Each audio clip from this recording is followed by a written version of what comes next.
बिस्मिल्लाहिर्रहमानिर्रहीम। अस्सलाम वालेकुम, वेलकम टू गुल फूड सीक्रेट फ्रेंड्स। आज मेरे किचन में बन रही हैं आलू अंडे के कबाब। मैं इसकी रेसिपी आप लोग के साथ शेयर करने जा रही हूँ। लेकिन फ्रेंड्स, रेसिपी स्टार्ट करने से पहले मेरी आपसे रिक्वेस्ट है कि प्लीज़ रेसिपी को फुल वॉच किया करें, और इसके अलावा अगर आप मेरे चैनल पर न्यू हैं तो प्लीज़ मेरे चैनल को सब्सक्राइब कर लें और बेल आइकन को प्रेस करना मत भूलिएगा। इससे ये होगा कि मेरी आने वाली हर नई वीडियो सबसे पहले आप तक पहुँचेगी। तो फ्रेंड्स, आज की रेसिपी स्टार्ट करते हैं। यहाँ पे मैंने लिए हैं 4 अदद आलू, और इसके अलावा 3 अदद मैंने उबले हुए अंडे लिए हैं। दोनों चीज़ों को मैंने बॉईल कर लिया है और अब मैंने अच्छे से मैश कर लूँगी। आप लोग इसे अच्छे से मैश करेंगे, और मैश करने के बाद मैं तमाम इंग्रेडिएंट्स ऐड करूँगी। तो यहाँ पे मेरे आलू जो हैं वो तमाम जो हैं वो मैश हो चुके थे, और मैं अब उबले हुए अंडे जो हैं उन्हें मैश कर रही हूँ। तो आलू और अंडे जो हैं वो मेरे मैश हो चुके हैं। मैं इसमें ऐड कर दूँगी थोड़े से फाइन चॉप किए हुए प्याज और थोड़ी सी ग्रीन चिली। ये तकरीबन हाफ के करीब है जिन्हें मैंने फाइन चॉप कर लिया है। और थोड़ा सा मैंने इसमें ऐड करूँगी, तकरीबन 2 टेबलस्पून के करीब मैंने इसमें धनिया ऐड किया है चॉप करके। 1 टीस्पून मैंने इसमें रेड चिली पाउडर ऐड किया है। हाफ टी स्पून, हाफ से भी कम टीस्पून मैंने इसमें कोरिएंडर पाउडर, और हाफ टी स्पून गरम मसाला, और 1 टीस्पून मैं इसमें सफ़ेद ज़ीरा ऐड कर रही हूँ। और नमक हम अपने टेस्ट के मुताबिक ऐड कर सकते हैं, क्योंकि मैंने आलू को बॉयल किया था नमक ऐड करके, और इस वजह से मैंने नमक कम ऐड किया है। 1 टीस्पून मैंने इसमें चिली फ्लेक्स ऐड की हैं, और 1 टीस्पून मैं भर के इसमें ऐड कर दूँगी चाट मसाला। तो चाट मसाला आप अपने टेस्ट के अकॉर्डिंग जो है वो कम या ज़्यादा कर सकते हैं। आप अगर ज़्यादा खटाई खाना चाहते हैं तो इसमें ज़्यादा चाट मसाला ऐड करें, अगर कम खाना चाहते हैं तो कम ऐड करें। तो फ्रेंड्स, आप चाट मसाले के अलावा इसमें आमचूर का पाउडर भी ऐड कर सकते हैं। तो मसाला जो है वो मेरा बिल्कुल तैयार हो चुका है। मैं इसे ढाँप कर साइड पे करती हूँ, और जो कटलेट के ऊपर हमने जो कोटिंग करनी है, जो कबाबों के ऊपर, वो उसका बैटर तैयार करेंगे। तो मैंने यहाँ पे 3 टेबलस्पून मैंने यहाँ पे यानी कि 3 खाने के चम्मच मैंने यहाँ पे मैदा लिया है, और मैदे के अंदर मैं पानी ऐड कर रही हूँ। आपने एक साथ पानी ऐड नहीं करना है, बल्कि थोड़ा थोड़ा करके पानी ऐड करना है। और मैं भी बताती हूँ हमें कैसी कंसिस्टेंसी चाहिए। तो ऐसी कंसिस्टेंसी हमें बैटर की चाहिए, ना बहुत ज़्यादा गाढ़ा और ना बहुत ज़्यादा पतला। और मैं हाथों को लगा लूँगी थोड़ा सा ऑयल, और ऑयल लगाने के बाद मैं मिक्सर में को कबाबों की शक्ल दे लूँगी।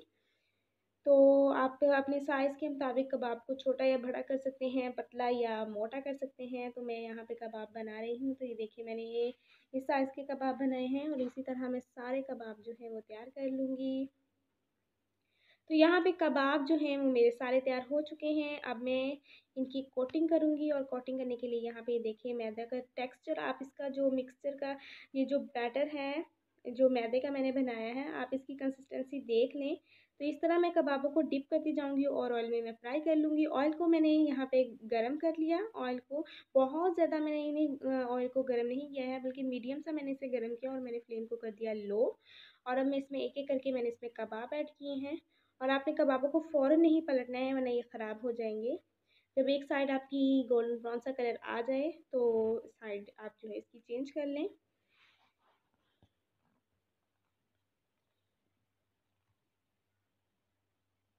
तो फ्रेंड्स, यहाँ पे देखें, ये एक साइड से जो है वो कलर आ चुका था, और मैं इसे चेंज कर रही हूँ साइड को। और दोनों साइड से देखिए कलर बहुत ही प्यारा जो है आ चुके हैं। तकरीबन लो फ्लेम पे इन्हें 5 से 6 मिनट लगे हैं इन्हें पकने में, तो इन्हें फ्राई होने में। तो ये देखिए कितना प्यारा जो है वो गोल्डन ब्राउन कलर आ चुके हैं, और मैं इसे निकाल रही हूँ प्लेट में। और इसी तरह मैं तमाम कबाब जो हैं वो मैं फ्राई कर लूँगी।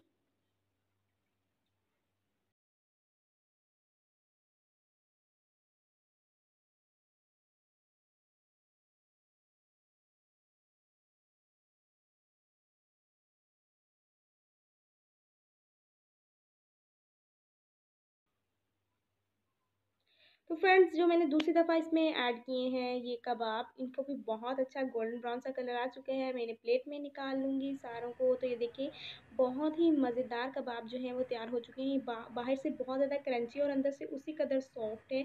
मैं आपको फोर्क की मदद से करके दिखाती हूँ। देखिए इनका आपको शोर आ रहा होगा, यानी कि कितनी क्रंचीनेस है इसके अंदर।